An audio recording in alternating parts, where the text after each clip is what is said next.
Complex numbers जो हैं वो तो हम समझ गए कि आयोटा से डिनोट होते हैं, और उसके अलावा ये है कि ये तब आते हैं जब अंडर रूट में नेगेटिव नंबर होता है। ये बात तो हो गई स्टैब्लिश।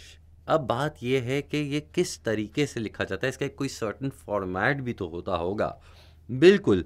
आप कॉम्प्लेक्स नंबर को अगर एक कह लेना एक उसका स्ट्रक्चर बनाना चाहें तो वो कुछ इस तरह से होता है कि हर कॉम्प्लेक्स नंबर का एक रियल पार्ट होता है, एक इमेजिनरी पार्ट होता है। It's usually written in this form A plus I B, या B I, basically A plus B आई।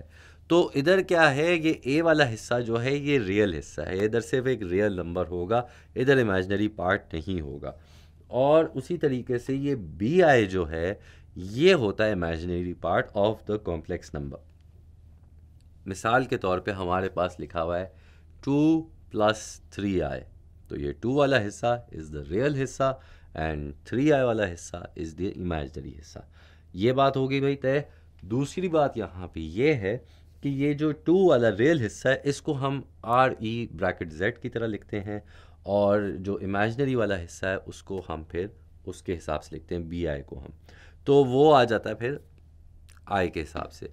और इसमें जो ज़रूरी चीज़ है वो ये है कि कभी कभार आपके पास इमेजिनरी नंबर ही हो, लाइक इमेजिनरी पार्ट ही हो। फॉर एग्जांपल आपके पास ये लिखा हुआ है 4i, तो ये भी एक कॉम्प्लेक्स नंबर है। इसका बस जो रियल वाला पार्ट है, वो जो a से हमने डिनोट किया हुआ है, वो 0 है। सिमिलरली हमारे पास एक ये भी नंबर हो सकता है 6i।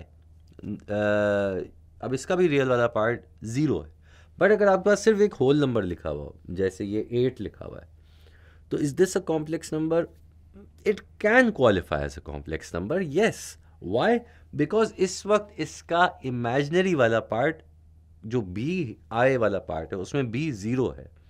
तो हम ये इमेजिन कर रहे हैं तो ये भी इमेजिन कर सकते ना कि भाई ये था कॉम्प्लेक्स नंबर, बस इमेजिनरी वाला पार्ट 0 है। तो ये भी एक कॉन्सेप्ट है जो मैंने कहा आपको समझ में आना चाहिए। बस ये याद रखें कि कभी आपके सामने कॉम्प्लेक्स नंबर a+bi की फॉर्म में आए तो उसको देख के कंफ्यूज मत हो जाएगा, परेशान मत हो जाएगा। वो भी एक कॉम्प्लेक्स नंबर है, बस ये कि उसका एक अलग से रियल पार्ट है और एक अलग से इमेजिनरी पार्ट है। That's the only thing that you need to worry about. मगर वरी की भी ज़रूरत नहीं है, तो बड़ी आसान सी बात है। बस ये समझ ले इसको ऐसे लिखते हैं और आगे फिर हम इसी के हिसाब से फिर इसकी कैलकुलेशंस करेंगे।